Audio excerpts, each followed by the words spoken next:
अस्सलाम वालेकुम। मेरा नाम उमान असगर है और आज का हमारा टॉपिक है गुर्बत का खौफ। गुर्बत का खौफ क्या होता है, इसके नुकसान क्या हैं और इससे कैसे बचा जा सकता है, आज हम इसके बारे में डिस्कस करेंगे। दौलत और गुर्बत की तरफ ले जाने वाली दो अलग अलग राहें हैं जो एक दूसरे से मुखालिफ सिमत में चलती हैं। दौलत और गुर्बत का जो दो लफ्ज हैं ये दोनों एक दूसरे से अलग हैं और ये एक दूसरे से हमकिनार नहीं हो सकते। अब दौलत जो है, यहाँ पे जो दौलत का जिक्र किया जा रहा है हमारा, तो वो माली, जहनी और रूहानी या मादी दौलत है। दौलत की जानिब ले जाने का जो नुक्ता आगाज है वो ख्वाहिश है कि कोई भी इंसान अगर दौलत हासिल करना चाहता है तो उसका जो नुक्ता आगाज है वो विश है, वो ख्वाहिश है दौलत की कि वो क्या हासिल करना चाहता है। ये वो मकाम है, ये वो जगह है ख्वाहिश जो आपके मुस्तकबिल का तयन करती है कि आपको मुस्तकबिल में क्या चाहिए और कितना चाहिए। दौलत जो है, अब दौलत का जब आपने ख्वाहिश कर ली और कोई मंसूबा बना लिया तो अब आपने ये ठीक से तय करना है कि आपको कितनी, आपके सुकून के लिए, इत्मीनान के लिए कितनी और किस शक्ल में दौलत चाहिए होगी। तो जब आप इसका तयन कर लेते हैं देन आपको इस की तरफ जाने में आसानी हो जाती है और ख्वाहिश से ये फायदा होता है कि आप दौलत की जानिब बढ़ना शुरू कर देते हैं। अब आपको दौलत की जानिब बढ़ने का नक्शा बता दिया गया। अब अगर आप इस पे चल के मेहनत करते हैं तो इंशाल्लाह आप कामयाब होंगे। अगर आप इब्तदा नहीं करते, स्टार्ट नहीं लेते, स्टार्ट लेने में देर करते हैं या स्टार्ट लेने में देर करते हैं या रास्ते में रुक जाते हैं तो इसके जिम्मेदार आप खुद होंगे, आपको ही इसका जिम्मेदार ठहराया जाएगा। आप इसको कबूल करें या ना करें लेकिन इसको आपको कबूल करवाया जाएगा। और जब आप इसको कबूल करते हैं, वो कौन सी चीज होती है जो आपको इसको कबूल करने पे मजबूर करती है? इत्तेफाक से वो चीज आपके अपने कंट्रोल में होती है, वो है जहनी कैफियत। जहनी कैफियत एक ऐसी चीज है जिसको खरीदा नहीं जा सकता, लेकिन इसको जरूर बनाना पड़ता है, तख्लीक करना जरूरी है।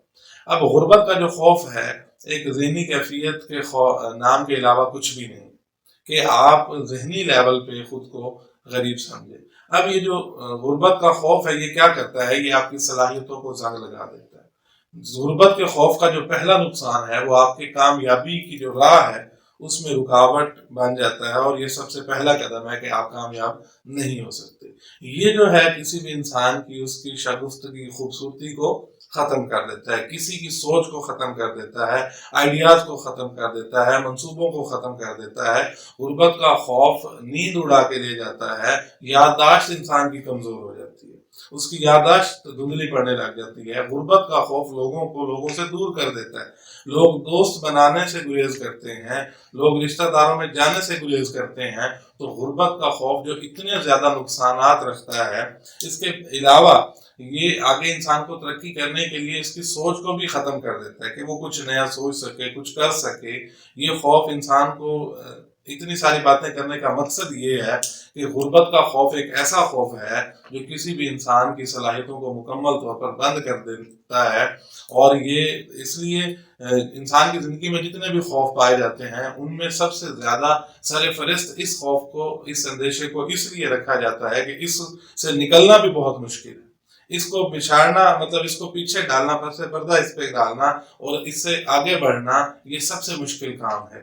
अब देखें कि गुर्बत का जो खौफ है ये इंसान की सलाहियतों को खत्म करने के बाद क्या करता है। देखें, जब जानदार हैं वो अपनी जबीलत के मतलब उनकी जो फितरती अमल है, नेचर है, उसके अकॉर्डिंग वो खुद को परवरिश पाते हैं, वो बड़े होते हैं और वो अपनी जो खुराक है या जो चीज़ फ़ायदा लेने के लिए वो उनके वसाइल महदूद हैं, वो एक दूसरे का शिकार करते हैं, जिस्मानी शिकार करते हैं।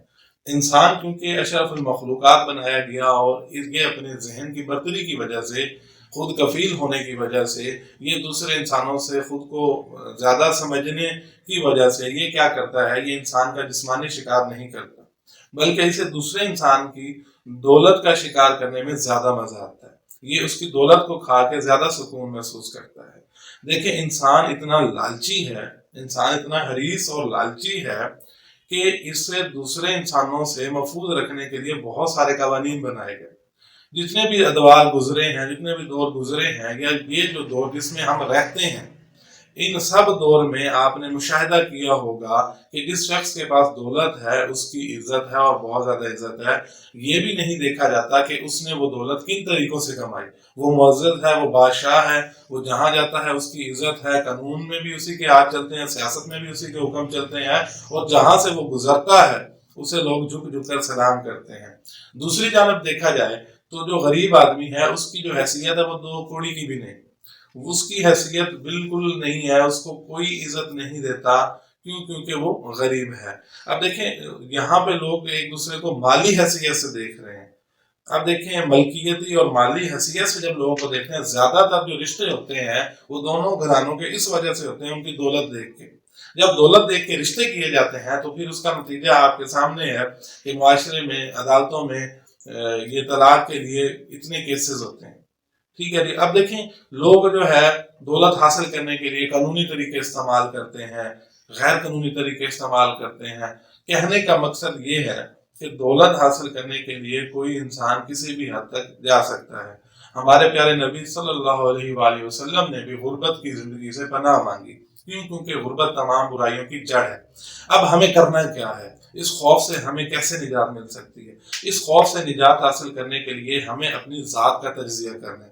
دیکھیں یہاں جج بھی ہم خود ہیں، وکیل بھی خود ہیں، مدعی بھی ہم ہیں اور ملزم بھی ہم ہیں. اب ہم نے اپنی ذات کا خود تجزیہ کرنا ہے. جو شخص دولت کمانے کے پیچھے پڑا ہوا ہے، جو اس خواہش کے پیچھے لگا ہوا ہے، وہ ان سب چیزوں کو پسند نہیں کرتا کہ وہ کرے. ٹھیک ہے. اگر آپ اس کے باوجود بھی اپنا تجزیہ نہیں کر سکتے تو آپ کو کسی ایسے شخص کو منصف بنانا ہوگا، جج بنانا ہوگا جو آپ کو اچھے سے جانتا ہوگا. تو آپ اپنی ذات کا تجزیہ کر کے پرکھنا ہوگا، تو دین ہی آپ اس کو سمجھ سکیں گے کہ آپ میں یہ خوف کیسے اور کیسے ختم ہو جا سکتا ہے. دیکھیں دنیا ایک امتحان گاہ ہے. ہم اس اپنی ذات کا تجزیہ آج نہیں کریں گے تو یہ امتحان ختم ہونے کے بعد ہمارے سامنے صاف صاف رزلٹ رکھا جائے گا. اس سے اچھا ہے کہ آپ سچائی پسند بنیں، سچ بولیں. کیوں؟ کیونکہ سچ بولنے سے آپ کو ظاہری نقصان ہوگا. اگر ہو بھی رہا ہو ظاہری نقصان تھوڑا بہت، اس کے باوجود آپ اسی راہ کو اپنائیں، آپ سچے انسان بنیں. کیوں؟ کیونکہ حدیث کے اکارڈنگ آپ صلی اللہ علیہ وآلہ وسلم نے فرمایا کہ جھوٹ بولنے والا اور دھوکہ دینے والا میری امت سے خارج ہے. تو دیکھیں کتنے بڑے گناہوں کی وجہ سے یہ بات نہیں کی گئی، جھوٹ کی وجہ سے یہ بات کی گئی. تو آپ پیسہ کمانے کے لیے جائز طریقوں کو استعمال کریں، پیسہ آپ کے پاس انشاءاللہ بہت آئے گا. کیوں؟ کیونکہ آپ نے خواہش اور منصوبہ بنا کے اگر اچھے طریقے سے آپ چلیں تو پیسہ آپ کے لیے بہت زیادہ ہوگا. امید ہے آپ کو سمجھ آئی ہوگی. اللہ تعالیٰ آپ کا حامی و ناصر ہو. اللہ حافظ.